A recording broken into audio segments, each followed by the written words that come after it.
And we're back. I hope everyone had a wonderful break. And if you're joining us for the very first time today, welcome to Tech SEO Boost. We're so excited to have you tuning in and joining us for the event. I'm Megan Lavin from the Catalyst team. I'll be one of your MCs today alongside Paul Shapiro and Aleda Solis. We'll be sharing some updates and thoughts along the way here. And I also want to call out that if you do have specific questions or if you're having any issues with the platform itself, you can visit the event FAQs tab at the top of your screen for some directions for what to do in those situations. Now, before we dive into our next panel discussion, we're going to do a quick check-in with our partner, Market Muse. We're going to hear, what's going on with their organization, hear the latest and greatest, and get a sense of their capabilities and offerings. So let's check in with the team from Market Muse.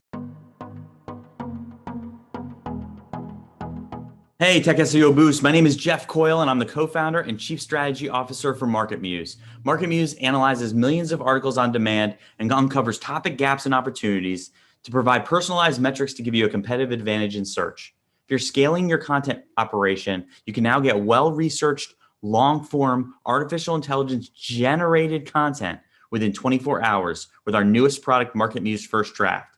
Just edit, add your subject matter expertise, add your personal flair, and you're good to go. We've also just added the world's only personalized difficulty metric to Market Muse Suite, which tells the story about how hard it will be for you to rank and how much content investment is needed for your site.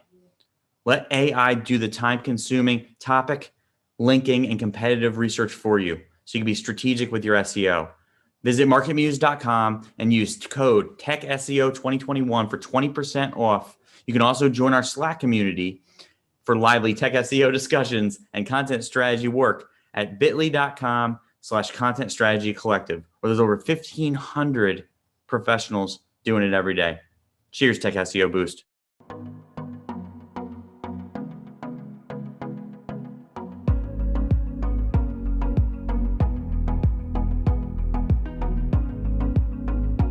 Thank you, Market Muse. Great to hear from you guys. Now, next up, we have our second panel discussion of the day. And it's a conversation that I'm particularly excited about because, today we've heard a lot about, advanced and innovative technical SEO tactics and methodologies. But our next panel is all about how to get buy-in from others in your organization, right? How do you evangelize and promote the practice of technical SEO to get more resources, more investment, and more recognition? Before we head over to the panel discussion, I just want to hear from you guys, Paul and Aleda. Why do you think this is such an important conversation? I mean, this is a lot of what I do in my job. Like I'd say outside of interacting with our SEO team, I probably interact 60-70% of my time with outside parties like product and engineering. So, I mean, you couldn't have a more important conversation from my perspective.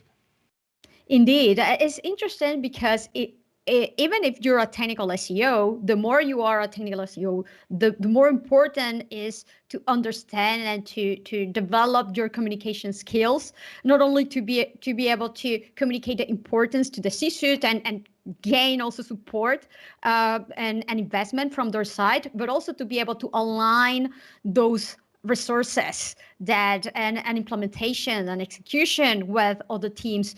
Many of them can speak the same language at a technical level. Others cannot. So for me, it's always eye-opening when I see SEOs with experience across so many different big organizations where they need to navigate through a lot of complexity to see how they do it, to identify also opportunities in my own work. Right? So I am so very looking forward to this session.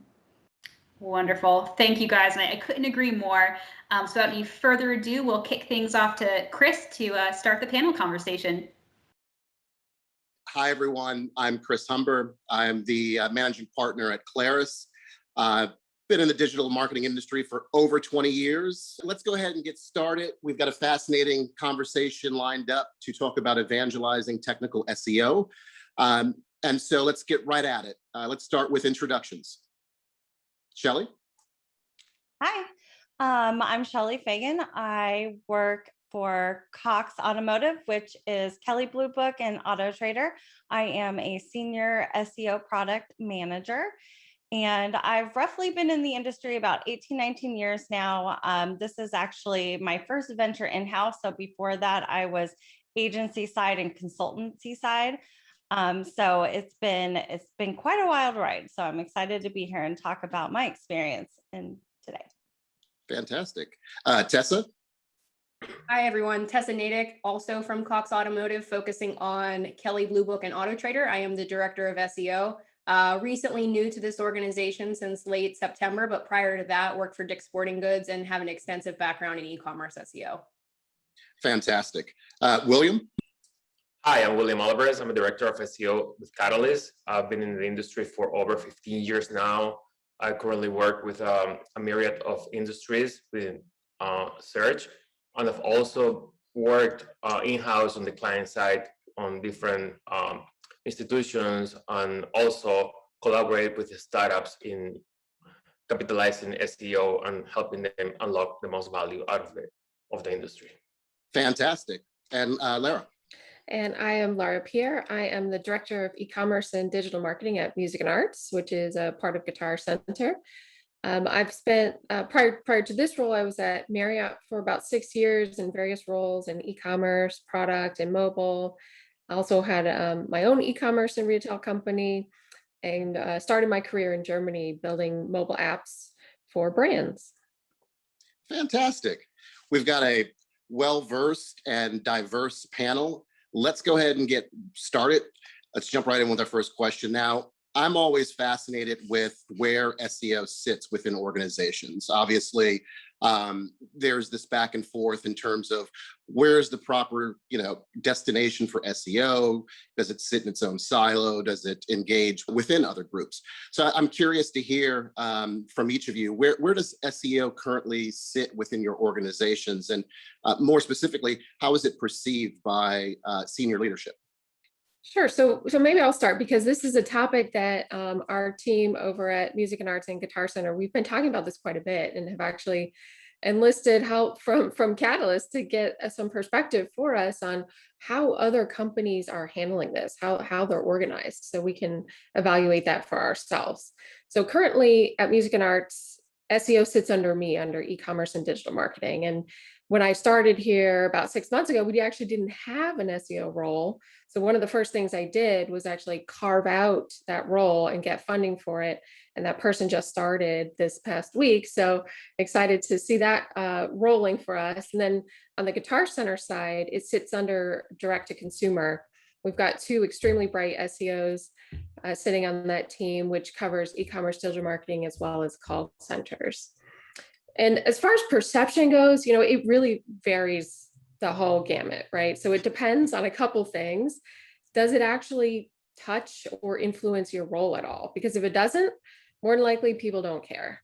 If it does, you can usually rally with those folks to try to make changes and have an impact. I have also found it depends on how well organic search is actually performing. So, if everything is humming along and the results seem fine, it can be hard to rally people around making changes. And, but if you can see, for example, organic revenue, organic search results are declining, your positions, you're losing ranking, et cetera, then it's a little bit easier to get people rallied around the idea of, okay, this is important, we need to do something about it. And, fact of the matter is some people will never care. And so you got to, focus your attention and time with the people who do care. Excellent. Excellent. I'm curious, William, to hear the agency perspective. Where does SEO currently sit, and within the agency organization and with your clients, how well received and how is it perceived within your organization? Yeah, for us, I think that is a little different, because we have to kind of understand what the expectations of our clients are, what they need in order to produce the elements that they can use within the organizations to help demonstrate that we are going to offer value. That when we say this is a best practice, is not a nice thing to do, it's something that really has an impact on the overall performance of all the channels, not only search. So we need to like create those best practices, inform, educate our clients, tell them how to talk to their partners internally at the organization based on what we have experienced with our clients to make the program succeed. Excellent, excellent. Now, Tessa and Shelley, obviously you two operate in the same brand and ecosystem, but I imagine between the various destinations that exist within your organization, there's plenty of moving parts. I'm very curious to hear more specifically where SEO sits within your organization and its perception in terms of senior leadership. Yeah, I really love this question because it's actually one of the things that really drew me to accepting this new role at Cox Automotive. So my entire career has been in organic search, and until I joined the Cox Automotive organization, SEO always was in marketing. So when I interviewed for this role and they told me that we actually sit within product management, that was a great draw for me because as many of our listeners probably feel the same, there are so many moving parts of SEO that kind of impact like the technical lifestyle, product management, all of those different things. So here at Cox Automotive SEO, we're a team of 9, and we report into the vice president of product management and engineering and up into the CPO. So we have a lot of great visibility into working not only with our engineering partners, but product partners as well. And that's from whenever we launch something that we think is an SEO initiative all the way to, business initiatives in general to make sure that we have that really defined SEO criteria for first, do no harm, and then also success criteria as well, so that we can continue a really holistic SEO program that benefits from, multiple company initiatives. Right. Honestly, this is what attracted me to Cox Automotive as well. Having been consultant side for so long, I resisted going in-house. And over the years, I'd even interviewed and kind of considered possibly going in-house, but it wasn't that SEO wasn't really taken as seriously at other brands. And that was really what the difference was to me when I started this interviewing process and speaking with people who worked at Cox, was just how critical it's become there and viewed in such a positive light. And they really give us this fantastic team to be able to do great things together. And that's exciting for me. Yeah, just one more thing to note there on the perception thing. SEO has a ton of visibility in this organization, which is phenomenal. The vice president of product and engineering, is involved in the day-to-day, constantly having conversations about SEO, what SEO needs to be successful, and even a couple of weeks ago, we had conversations with our CEO, CMO, CPO, getting that visibility, talking to the GM. Everyone is aware of SEO, what it is, and we continue to have conversations so that we can continue to evolve our strategy and evolve our business model so that SEO is a key component moving forward. That's fantastic to hear. When you get buy-in from senior leadership and they truly understand the value of SEO, it can really help elevate the value of what you're doing and really drive and push the bottom line. I'm definitely curious to know a little bit more in terms of, we know technical SEO is highly technical, and I'm most interested in learning a little bit more about what methods you employ to drive or elevate technical SEO's visibility within the organization. How do you evangelize SEO within your organization? What tools, methodologies, or even analyses is important to help raise that visibility? For me, honestly, it's about educating everyone that I'm working with and tracking everything. And so for me, that's critical, and not just from a conversion standpoint, but just all the different things that we do, different updates that come out from Google. So that way we can kind of track back our progress to our successes and hopefully all successes. But obviously when we go down, we want to be able to see what did we do, and then educating everyone we work with on our wins. And I think that is critical because everyone becomes part of the team. They get excited and they're more open to participation and really like rooting for you to win, because we all win. So it's really exciting when the team works together like that. And I honestly, I think it's critical for to get those wins together and educate. Yeah, so for us on the agency side, we have seen that not every partner is educated on SEO. They're at different stages of the process. So our mission in that case is to tell them how SEO works. But if it's an advanced client, we can just go by creating action lists, step-by-step processes.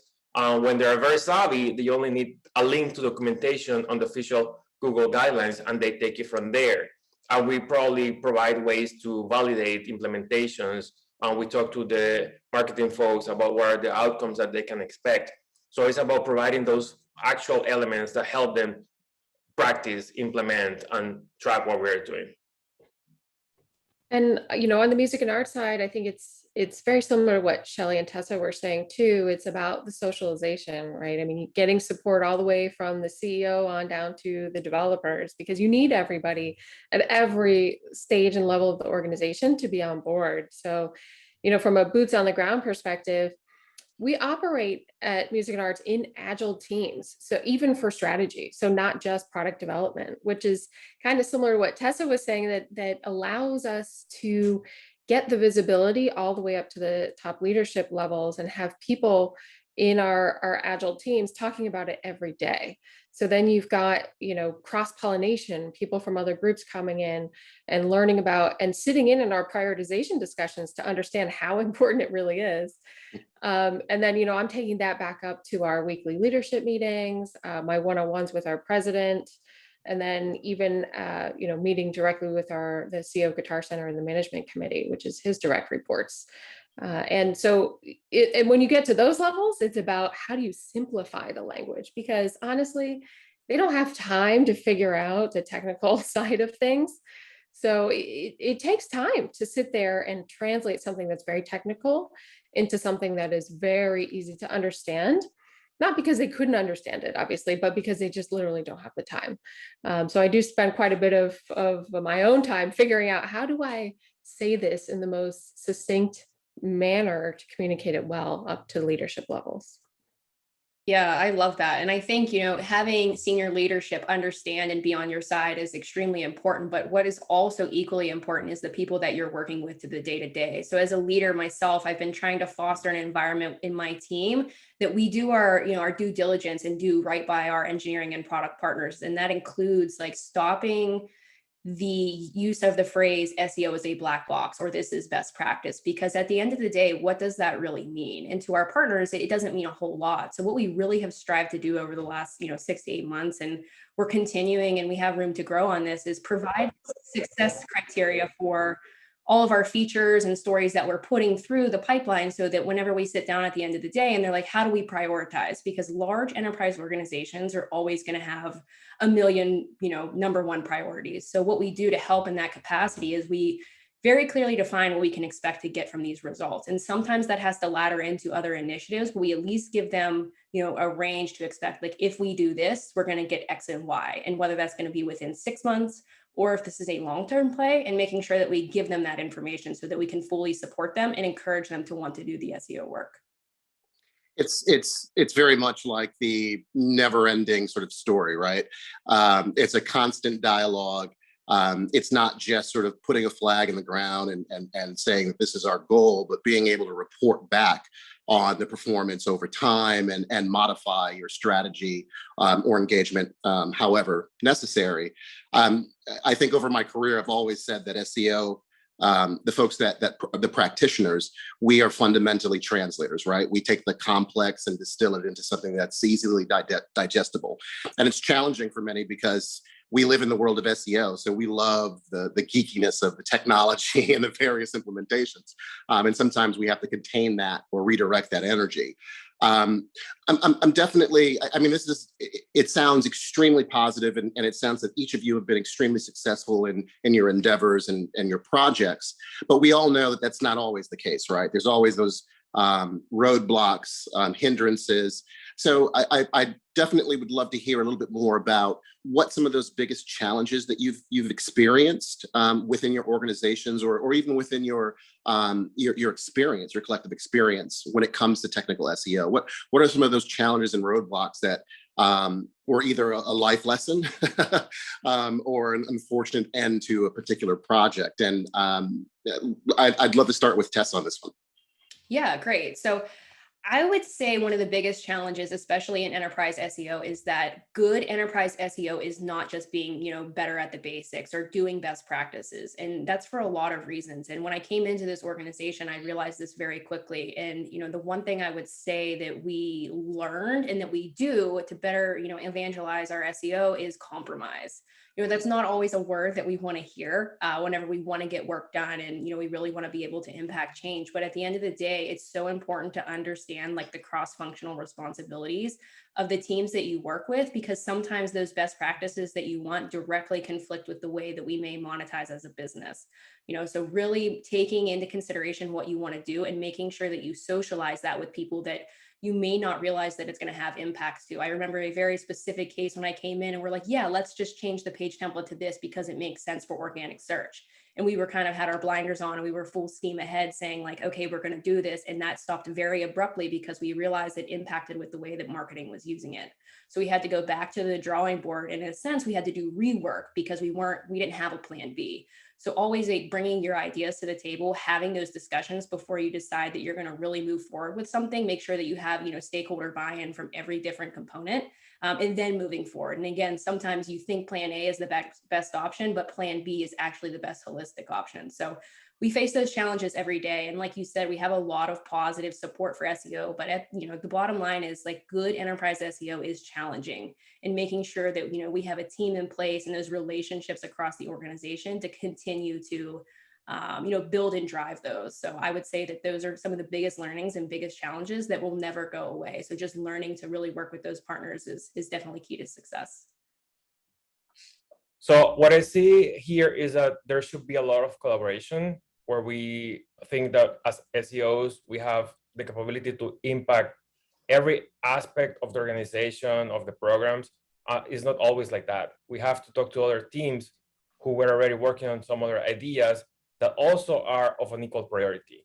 And the key here is to talk to everybody so we are in sync with how we go about the programs, or our partners should go about the programs. That's on one end. And the other thing is that we deal with a lot of legacy platforms that did not keep in mind SEO in their process. It was not baked in. And now we know that we need to make improvements, enhancements. And these are costly platforms that cannot be changed by our partners overnight. So we need to see how we can collaborate to produce the best results in the short term, working on the low-hanging fruit, versus how we go into an improvement of an SEMS that might take a while to get it done. Excellent. Rochelle, feel free. For me, probably one of the things that I foresee as a bigger obstacle in an enterprise in-house environment would be coming forth with staying innovative and ahead of the curve. I think when you're in a giant organization, they just want to focus more on, well, what's our competitors doing and how do we just level up to them? But in search, it really is about testing and trying new things, being ahead of everyone else by going above and beyond. And that might mean trying out new things that no one else is implementing. So it's really hard when you don't have data to back some of these things that might, cost. It has we got to make a business case for it, obviously. So it's a little struggle in the balance, and finding that and overcoming can be challenging. And thankfully, I've learned so much just even in the short time that I've been in-house, and how we go about that. And we look at and evaluate other similar type strategies that might be implemented in a totally different niche, but how it's helped them and helped them succeed, and then tie that back to potential, business case for us and where we could see benefits from that. So it's definitely a challenge, but for me, it's an exciting challenge to strategize how we can tie in new best practices for me, because it's always about, continuing to grow and push forward. Yeah, so Tessa, on those lines, I see that we usually try to compare against businesses that are not necessarily in the same industry and at the same level of maturity. I noticed that the startups and new companies use newer technology that allows them to move quicker versus an enterprise that have been using legacy systems for a long time and they cannot make changes so easily. And then we say, why can we not go with a web story that is in fashion right now and it's producing great results?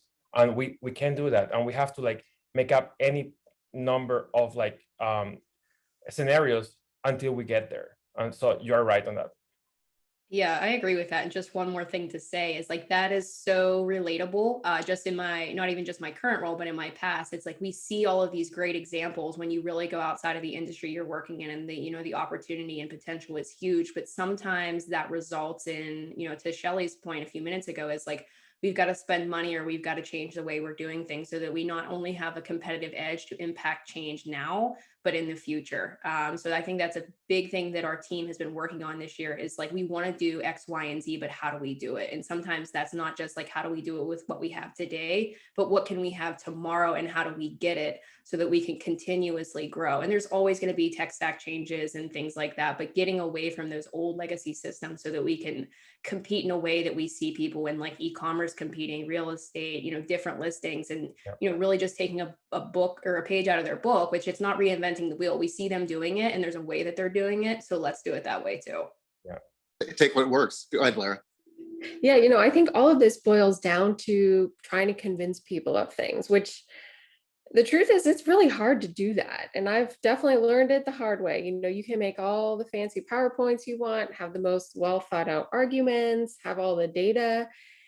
And, I've had specific experience of this, some experiences at Marriott come to mind where you walk out of a meeting, you think you really hit it home, that you did an awesome job, only to hear, sorry, no, we're not going to invest in this. And it's such a letdown. And that actually really drove me to, okay, what else can I do? What else is going on here? And to pick up a couple books to try to understand it better. One of my favorites is called The Catalyst: How to Change Anyone's Mind. And it's by Jonah Berger. He's a professor at Wharton. And the fact of the matter is humans don't like being told what to do. They just don't. So often, if you do that, they're just going to push right back, right? So that's what he calls one type of roadblock, which is reactance. So in that specific instance, he suggests structure the conversation in a way that you're asking questions so it becomes their idea in the end. We've all kind of heard that before. If you make it someone else's idea, then they're more likely to buy in. Another type of roadblock that he talks about is endowment. So if it's not broke, don't fix it. That's how a lot of people think about SEO, particularly, I've seen that quite a bit is, okay, it's performing fine, we don't need to do anything. But what then in that instance, you need to get people to see the cost of inaction. What is that really costing you by not performing the updates and things that you should be doing? And then the last, there's a number of examples. I definitely recommend you pick up the book, but one of the last ones I'll talk about is distance. So that's another roadblock that he talks about. And this is something that I saw with Core Web Vitals on our side was if someone's too far removed from it, you have to figure out how to make it more relevant for them specifically. So in this instance, I was able to find a common outcome that we shared, which in our case was, okay, doing the overhaul that we need to do for Core Web Vitals, doing that on its own was going to be really hard to get people behind that work. But we were all aligned on the fact that we needed to do an overhaul of our websites. So we agreed as part of that work that we're going to do the changes that need to be made in order to, get us our site speed and everything for Core Web Vitals functioning properly. So finding that common outcome, but yes, definitely recommend pick up this book for honestly anything that you're looking to try to convince somebody of something, even if it's not just technical SEO, highly recommend it. This is fantastic advice. Being able to convince someone that your idea is their own, sort of an inception-like approach, I think is a great way to get someone talking about themselves and their own group, and start through that conversation and through that dialogue, begin to hopefully open their perspective of the world, or their perspective of SEO. And then I think that it's a great transition to another question that I have. More specifically, we've talked about roadblocks and challenges. Now I'm curious, and this, of course, this question is not necessarily intended to speak to your current situation. Obviously, you guys have a rich background and history across SEO through your careers. But I would love for you, if you could share an example of a moment or an instance that you're extremely proud of, obviously, where you were able to really drive home the importance of SEO or technical SEO. And as a sort of part B to that question, who makes the greatest allies for SEO? I'm a firm believer that SEO sits at the intersection of all digital media channels, whether it's content development, PR, et cetera. But I'm very curious to hear who in your experience have been sort of the best, or the best allies to sort of make to drive home the importance of SEO. Oh, maybe I'll take this one first. So I'm actually in the process of taking this topic all the way up to the Guitar Center Management Committee for one of my brands. So, historically, there hasn't been a lot of appetite to invest.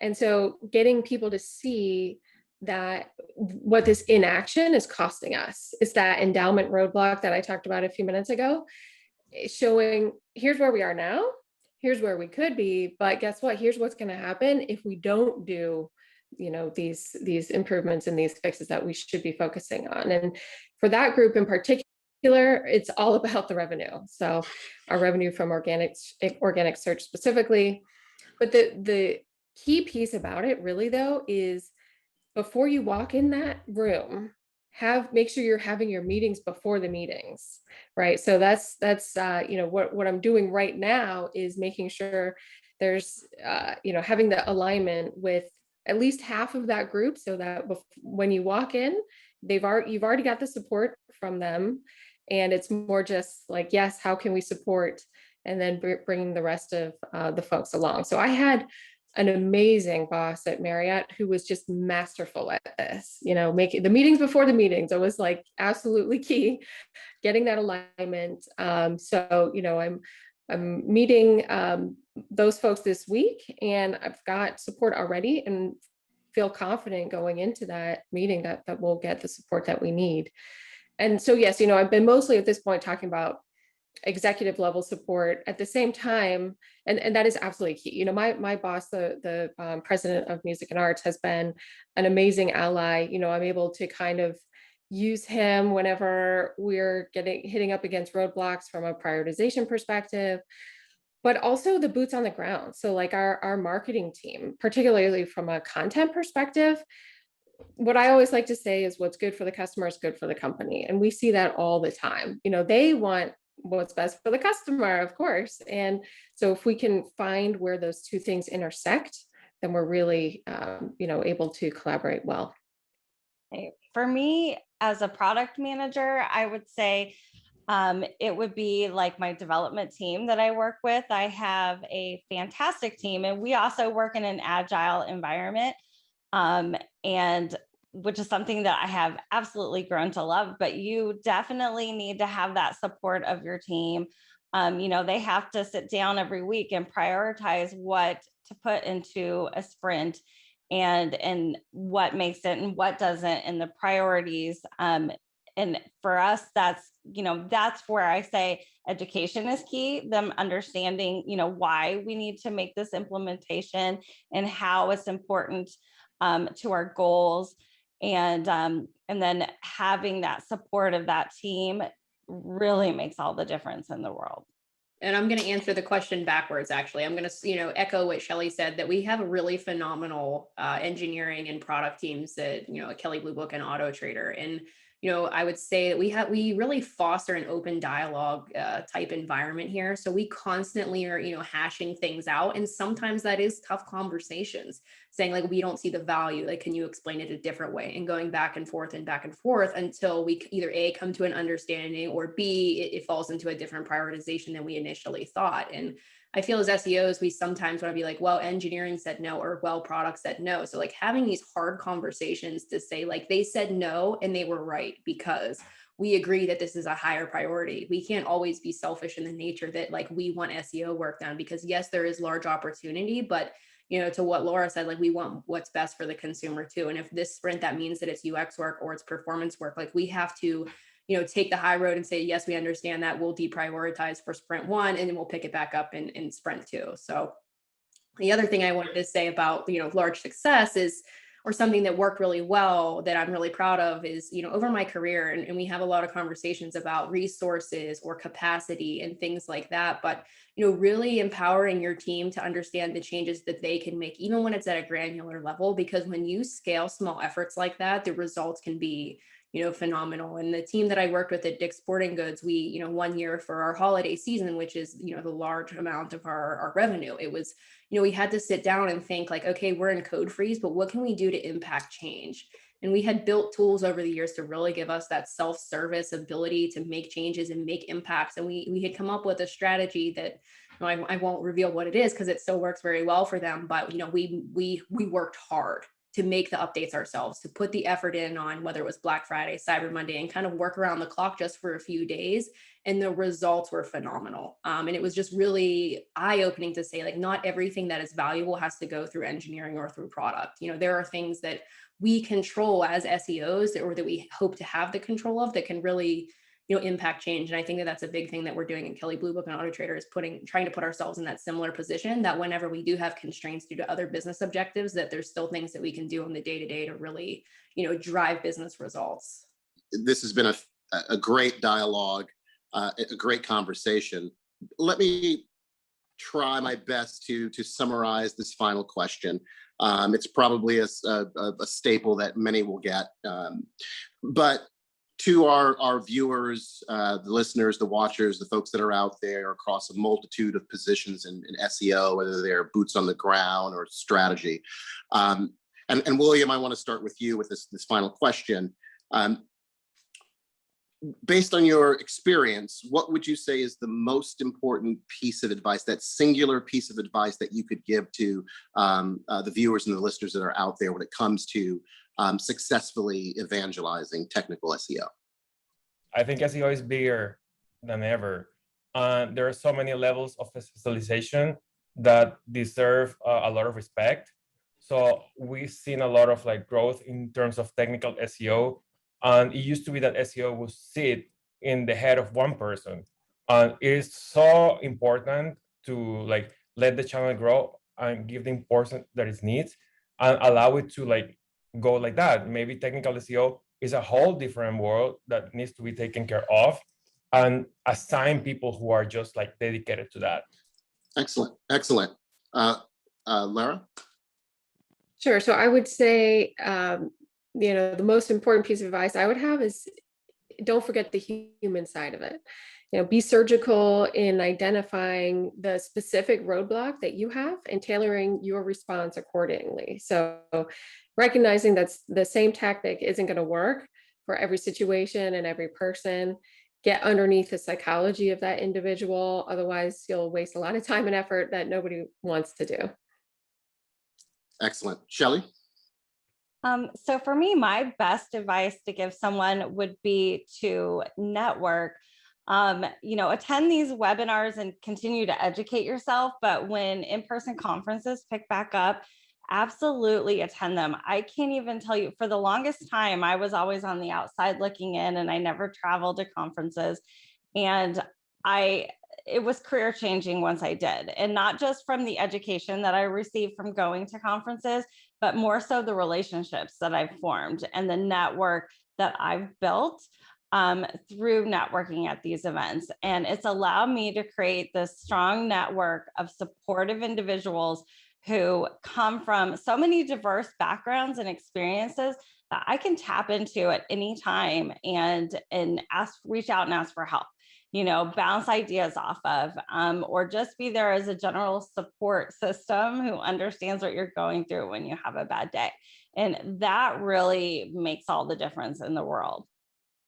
Excellent. Excellent. Tessa? Yeah, so I'm actually going to give a piece of advice that was given to me a few years ago that really was a pivotal moment, not only in my individual career, but, working as a people leader within SEO. And, this had happened after a meeting where we met with some stakeholders and things didn't go exactly how we wanted. And at the time I was, placing not blame, but saying like, well, if they don't want to, we can't. And my manager at the time kind of stopped me and gave me this really, what sounded at the time is very harsh feedback. And it was like, stop talking about SEO because no one cares. And at the time, as someone that's been in SEO their entire career, it hurt. And I kind of stopped for a second. And he said, because he's like, it's not that no one cares about SEO, but what they care about is the business. And if you want to be a director, or if you want to be a vice president, or if you just want your program to be successful, you have to start tying those things that you're saying into things that matter to everyone and not just you and your team.